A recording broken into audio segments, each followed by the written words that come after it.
Ah, okay. So it was 10th of July, wasn't it? Yes. 10th of July, 1985, if I remember correctly. That's correct. Okay, and what was the time? 16:30. 16:30, right. So you're a daytime baby. I'm a nighttime baby. Yeah, daytime. So straight away, that makes a difference in your chart, depending whether you're born in the day or in the night. People that are born in the night are people that are more introverted, meaning that they're people that go within more. People born in the daytime are a bit more public people. They're a bit more outspoken and a bit more, yeah, they're more public rather than private. So people who are born in nighttime are more private, because obviously the nighttime's a bit more of a chilled out time than the daytime. So that makes a difference as well. But so where was you born in Portugal? Coimbra. How do you spell that? C-O-M. C-O-M. Oh, sorry. Erase, delete M.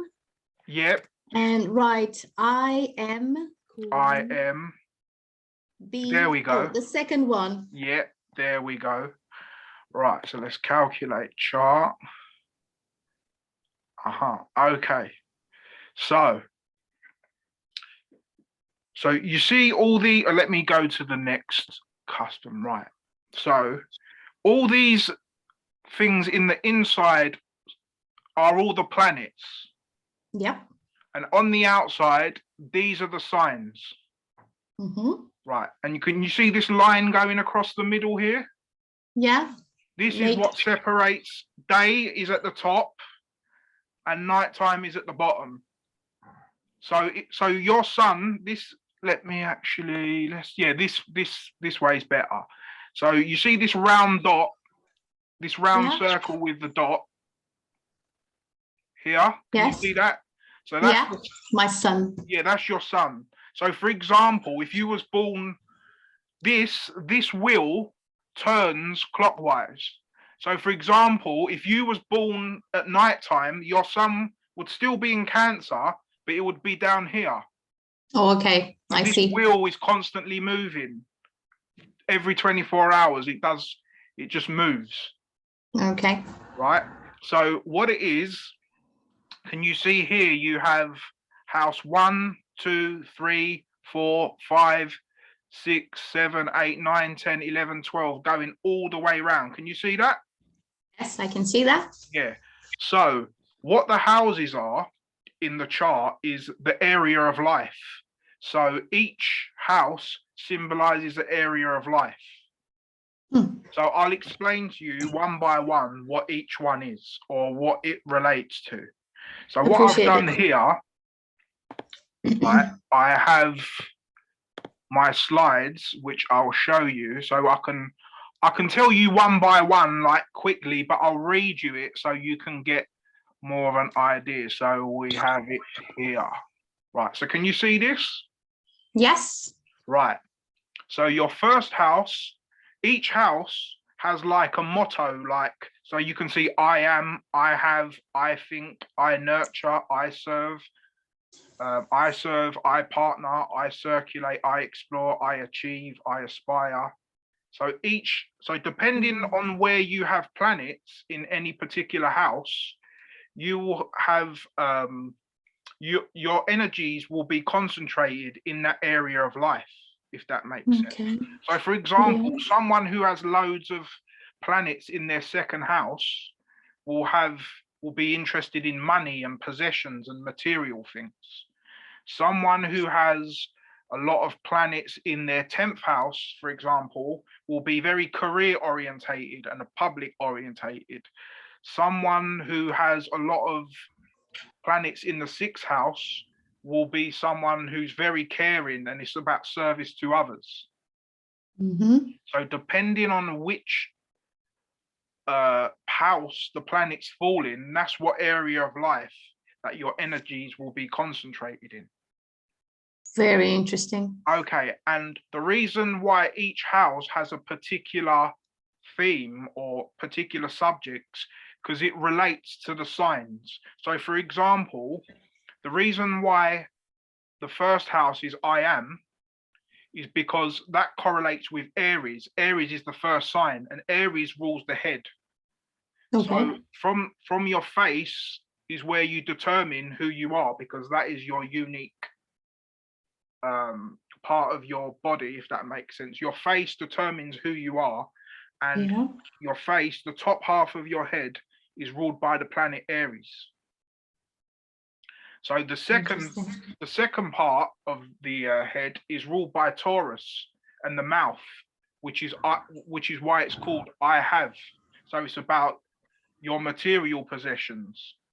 And then the third house, which is I think, correlates with Gemini, which is the third sign. So each house correlates with the sign. So for example, the fourth house here is about home, parents, roots, and inner security. Well, the fourth sign is Cancer, which is all about all these things. So each house corresponds with the 12 signs, if that makes sense. Yeah. Awesome. Right? So very interesting.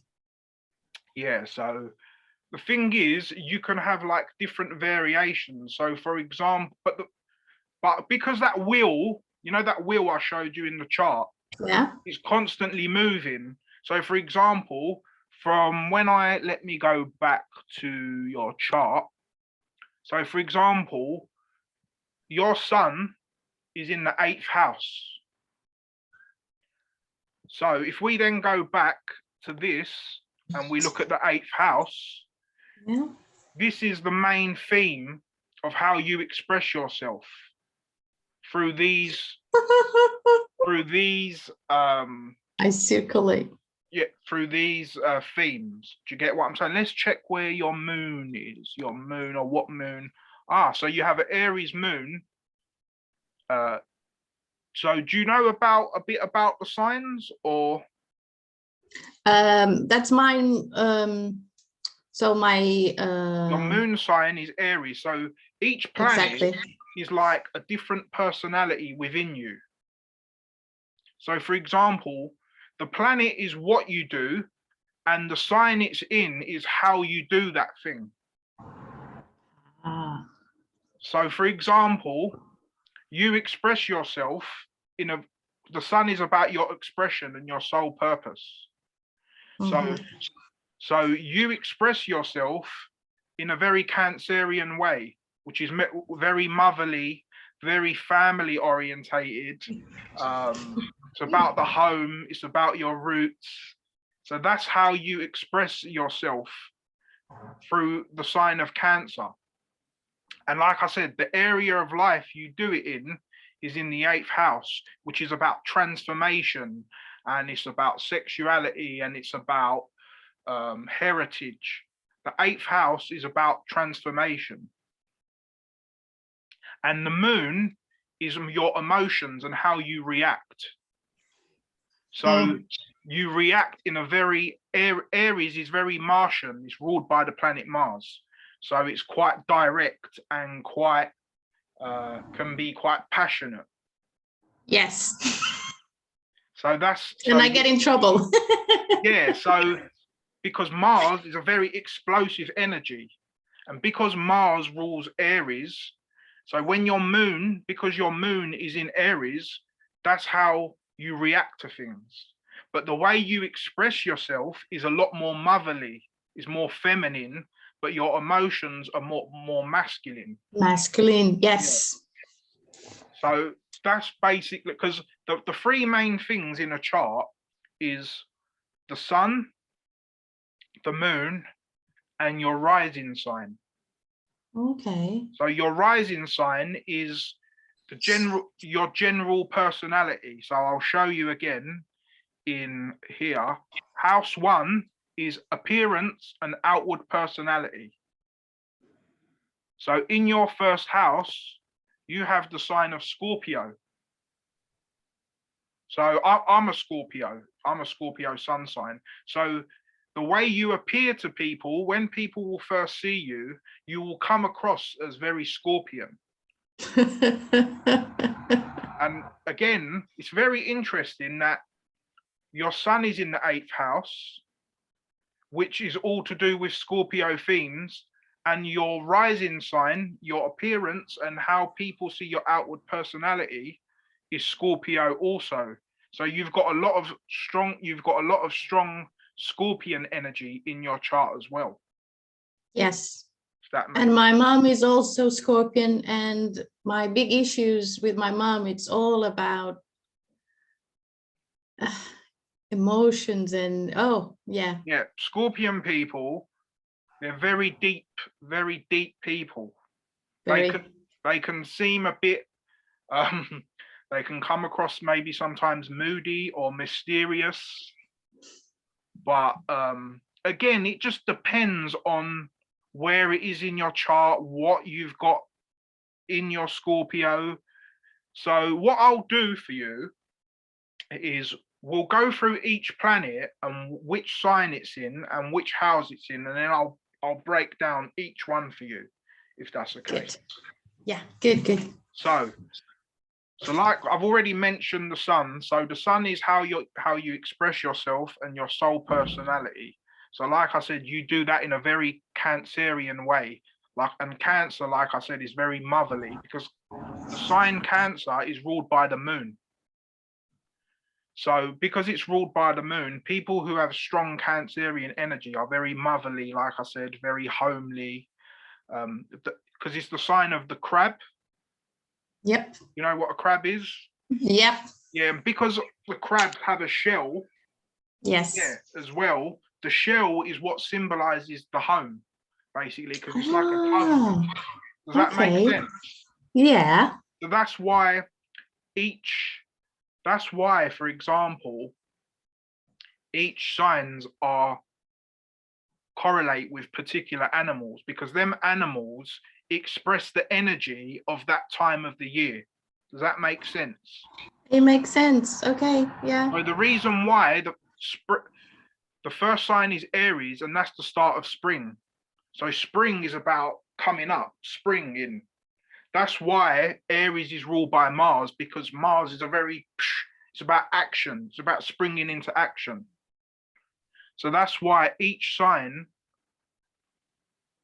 they give it like a particular animal or a particular characteristics, because that time of the year corresponds with that animal, or what, because they're not all animals, because you have Gemini, for example. Gemini are two twins, then that's not an animal. So that's not an animal. You also have Libra. Yeah, Libra is not an animal. Libra, sorry. Virgo isn't an animal, and Aquarius isn't an animal. So you've got some that are not animals, but generally they're animals, because that's what zodiac means. It's like the word zoo, you know, zoo. Yes. Yeah. Zodiac, that's where it comes from. It means animals. So yeah, you've also got Mars in your in Cancer as well. So you've got Mars and the sun, you can see them right next to each other. So that gives you also, that adds on to that motherly, so you can be very passionate in your caring towards other people.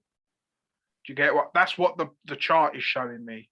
So you're very sometimes too much. Yeah, exactly. Yeah. And also another thing I forgot to mention, sister, is some planets do good in particular signs, and they don't do good in particular signs. So for example, Mars in Cancer is actually, it's not a good placement. It doesn't matter though, because no one's got a perfect chart.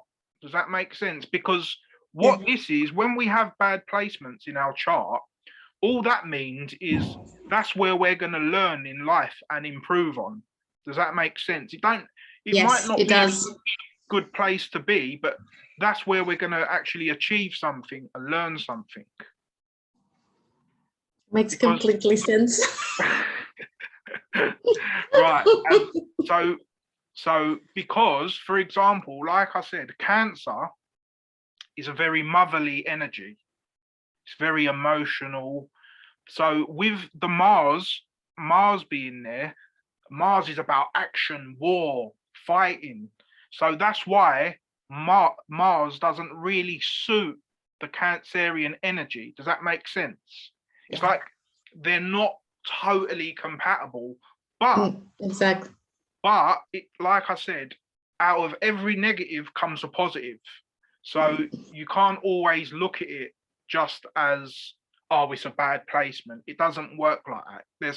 There's always something good that's going to come out of it. So also, like, to carry on with Mars, like I said, Mars is about action. So you take action in a very motherly way because Mars is in Cancer. Yeah. So the way this is, it's almost like spiritual mathematics, if that makes sense. It's like adding this energy with this energy and you mix them together and it creates a unique type of energy. So we've done your Sun, we've done your Mars. Also in the body, let me just show you here. So what I'll do is I'll talk about it astrologically, and then I'll talk about the sign, how it relates to the body as well, so you can get a bit more of a fuller understanding. So where are we here? So I've got all my slides, right. So in the body, yeah, so this tells you, so there's 12 systems in the body and they correlate with the 12 signs.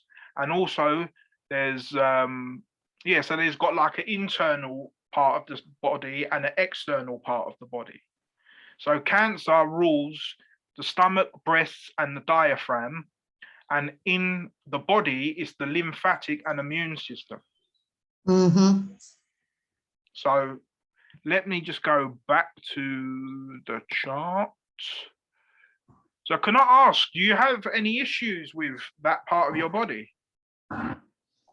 Or do you have issues with your immune system, or everything is okay? Or my lymphatic system, yes. Yep. Okay, cool. Yeah, it's sluggish. Okay. It has been always a bit compromised. Okay. I get swollen legs, especially in the summer. Right. Another thing I forgot to mention to you, sister, you see these red and blue lines? Yeah. The blue lines are good angles and the red lines are bad angles. Okay. So, but that doesn't mean, because everyone's got red and blue, there's no chart that has just blue lines. It's impossible. Okay. So for example, if you see can you see there's a red line here going from your moon to Mars? To Aries, yeah. So what that shows is that there's a conflict between your emotions and how you take action. Yes. That's what this line is showing me, basically. So wherever there's a red line, that's where we have some type of conflict. Like, for example, in my chart, my sun and moon are opposite each other. If like, can you see this straight line here, this long one? That's an opposition, because they're directly opposite each other. And this one is called a square. So this one is 90 degrees and this one is 180 degrees.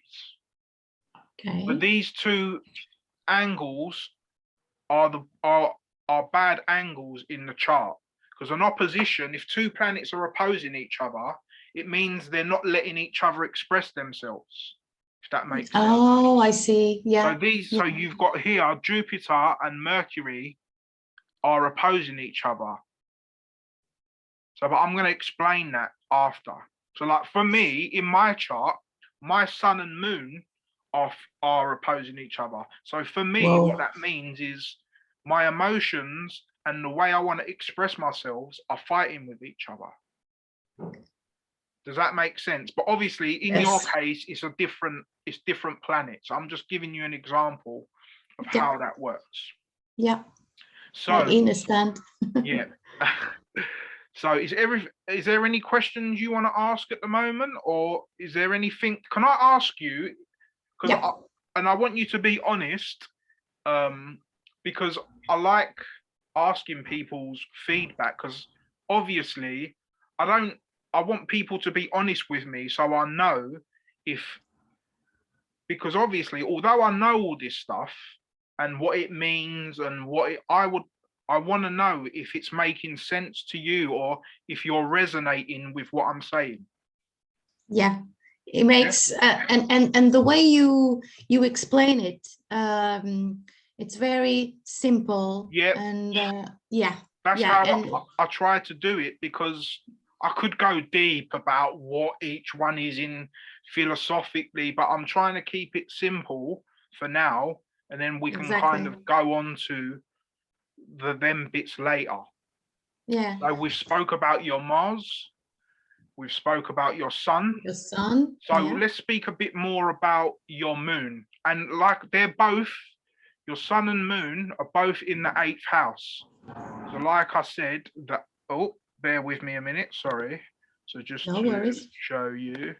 So yeah, I've recorded this and I'll send it to you straight away. So yeah, so the 8th house is sex, death, letting go, regeneration, other people's money and sharing.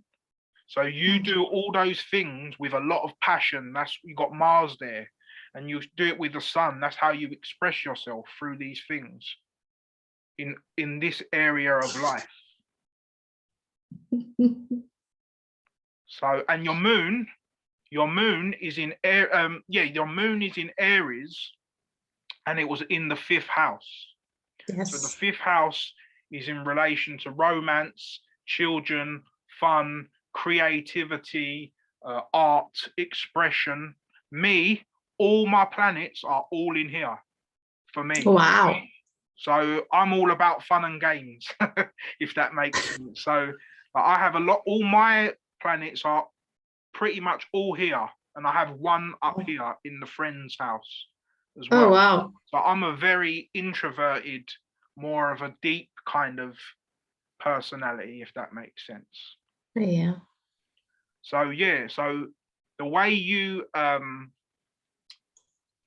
very emotional when it comes to this area of life with romance, children, fun, creativity. And the way you do that is in an Aryan way, because the moon is in Aries. So you're very passionate.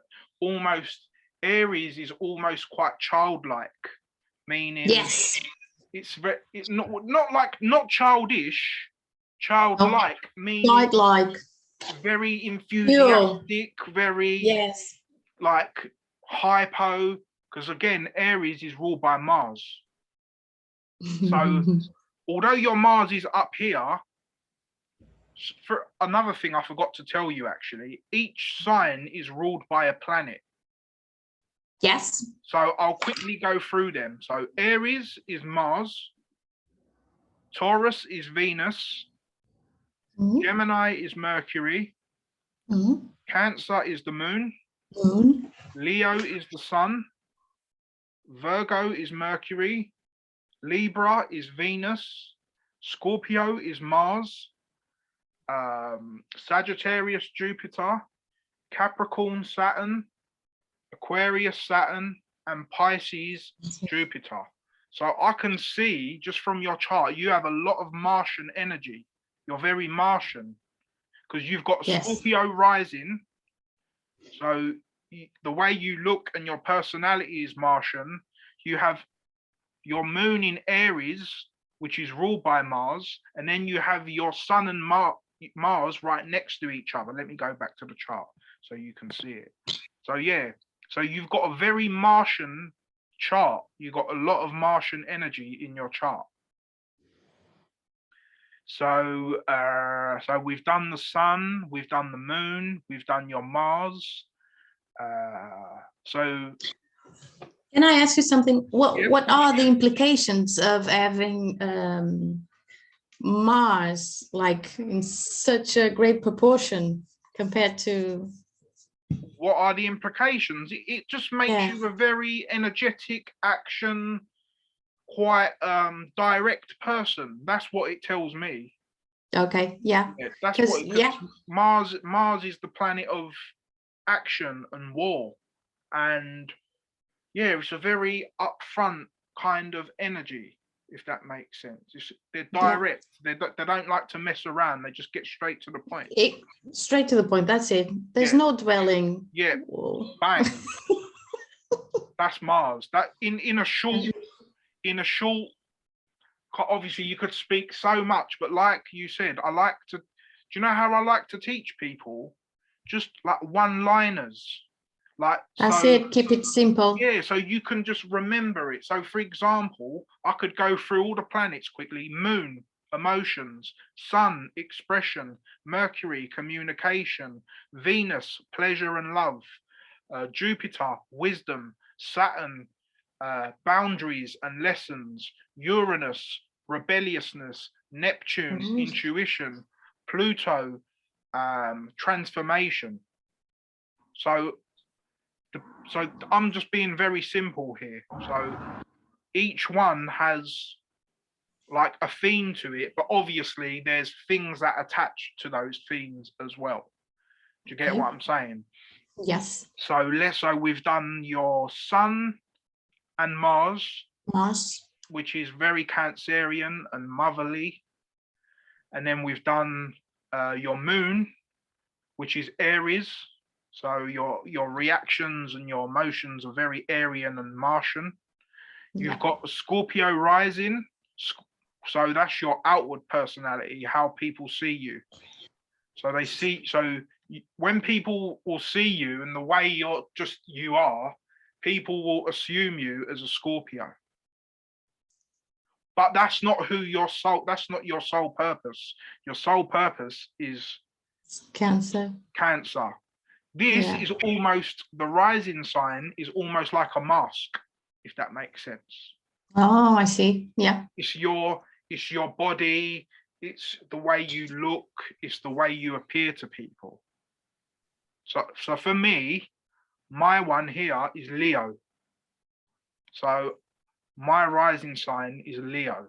So people would think I'm a Leo on first appearance, but my soul, who I really am, is Scorpion, because my sun is in Scorpio and my moon is in Taurus. But anyway, enough about me.